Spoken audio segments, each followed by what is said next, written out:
Bahasa roh adalah satu istilah yang tidak asing lagi di telinga orang-orang Kristen. Dan banyak polemik yang memang terjadi ratusan tahun yang lalu ini mengenai istilah ini. Karena memang di dalam berbagai aliran dalam gereja ini ada yang percaya kepada bahasa yang mereka katakan bahasa roh, ada yang memang mereka percaya juga kepada bahasa roh, tetapi di dalam pengertian yang berbeda. Nah, hari ini saya ingin berbicara sedikit mengenai yang mereka sebut dengan istilah bahasa roh. Di dalam Alkitab memang kita melihat istilah yang dipakai di Kisah Para Rasul maupun di 1 Korintus itu adalah bahasa roh.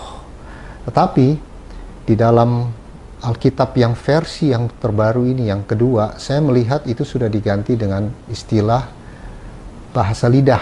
Dan memang ini lebih tepat di dalam arti bahwa terjemahan yang harafiah, karena dalam bahasa aslinya itu disebut dengan tongue atau speaking in tongue, atau di dalam bahasa Inggrisnya, di dalam seluruh Alkitab bahasa Inggris, terjemahan Inggris itu semua bunyinya speaking in tongue. Jadi saya melihat ini memang bahasa lidah ini yang dipakai sekarang.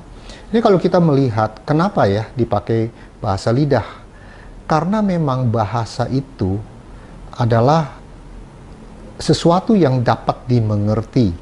Kalau kita berbicara mengenai lidah, bahasa Indonesia tidak mengenal yang namanya multi meaning di dalam kosakata lidah ini. Jadi lidah ini selalu menunjuk hanya kepada lidah yang ada, lidah kita ini, lidah manusia.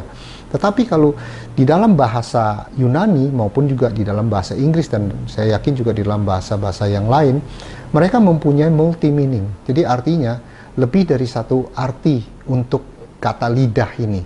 Nah, seperti bahasa Inggris saya kasih contoh, mother tongue. Kita tahu istilah mother tongue ini kalau diterjemahkan ke dalam bahasa Indonesia itu adalah bahasa ibu, bukan secara literal lidah ibu. Karena memang dilihat konteksnya apa, bahwa kalau mother tongue itu ya pasti itu merujuk kepada bahasa. Nah, bahasa ini juga dipakai di dalam Alkitab di Kisah Para Rasul dan di 1 Korintus. Jadi ada yang mengartikan bahwa di Kisah Para Rasul dan di 1 Korintus itu berbeda. Bahasa, ya saya menggunakan istilah bahasa roh saja supaya untuk mempermudah. Bahasa roh ini di Kisah Para Rasul 2 maupun di 1 Korintus itu mereka bedakan. Kenapa? Karena di Kisah Para Rasul adalah bahasa yang pada saat pencurahan Roh Kudus itu, yang mereka berbicara dalam berbagai bahasa, itu bahasa yang berbeda-beda, yang bukan bahasa ibu mereka. Istilahnya bukan bahasa ibu mereka. Dan mereka tidak pernah mempelajari bahasa ini, tapi mereka bisa berkata-kata dalam bahasa itu. Nah, itu yang disebut dengan bahasa roh yang di Kisah Para Rasul. Tetapi di dalam 1 Korintus itu adalah satu praktek oleh jemaat di Korintus itu, bahwa mereka itu mempraktekkan bahasa roh itu adalah bahasa yang tidak dimengerti oleh manusia. Artinya itu bukan bahasa manusia. Nah, kalau kita melihat ini, makanya ada sebagian kelompok gereja yang membedakan di Kisah Para Rasul 2 dan di 1 Korintus. Mereka mengatakan bahwa yang di Kisah Para Rasul 2 itu mereka menggunakan istilah senolalia, dan yang di 1 Korintus itu mereka menggunakan glossolalia. Kenapa? Karena yang di Kisah Para Rasul itu adalah bahasa manusia yang dapat dimengerti oleh orang lain, artinya dapat diterjemahkan, walaupun mereka berkata-kata itu bukan bahasa ibu mereka. Nah, yang kalau kita melihat di 1 Korintus, itu berbeda. Itu tidak dimengerti oleh semua orang. Makanya mereka menyebutnya sebagai dengan istilah glossolalia. Kedua istilah ini, saya tidak dapati di dalam Alkitab.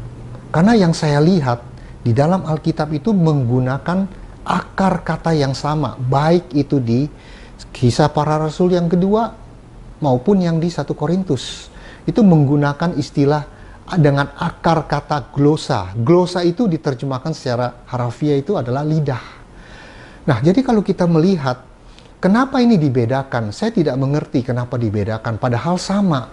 Tetapi kenapa yang satu dimengerti, yang di Kisah Para Rasul 2, kenapa yang di 1 Korintus tidak dimengerti? Nah, ini yang kita harus mencari tahu. Kenapa kata yang sama yang digunakan, kata glosa itu, tetapi diterjemahkan berbeda. Jadi, kalau saya melihat, memang ini ada kesalahan di dalam penafsiran. Karena tidak melihat secara komprehensif di dalam bacaan itu. Karena kalau kita pelajari dengan sungguh-sungguh, 1 Korintus maupun di Kisah Para Rasul 2, itu sebenarnya menggunakan akar kata yang sama, glosa, yang berarti lidah, yang berarti adalah bahasa. Dan yang namanya bahasa, pasti punya kosakata, pasti punya grammar, dia pasti bisa diterjemahkan. Tidak mungkin bisa tidak diterjemahkan. Kalau tidak bisa diterjemahkan, itu bukan bahasa namanya. Itu mungkin, kalau saya mau istilahkan, hanya bunyi ya, atau bunyi-bunyian yang tidak dapat diterjemahkan. Jadi kalau kita mau mengatakan itu bahasa, harus bisa diterjemahkan. Ini yang dapat saya sampaikan, dan apabila ada yang berbeda pendapat dengan saya, silakan untuk dapat memberikan komen di dalam dengan dasar-dasarnya, dan juga dapat menghubungi media ini, dan saya nanti akan menjawab semua komen-komen ini pada video-video yang akan datang. Terima kasih.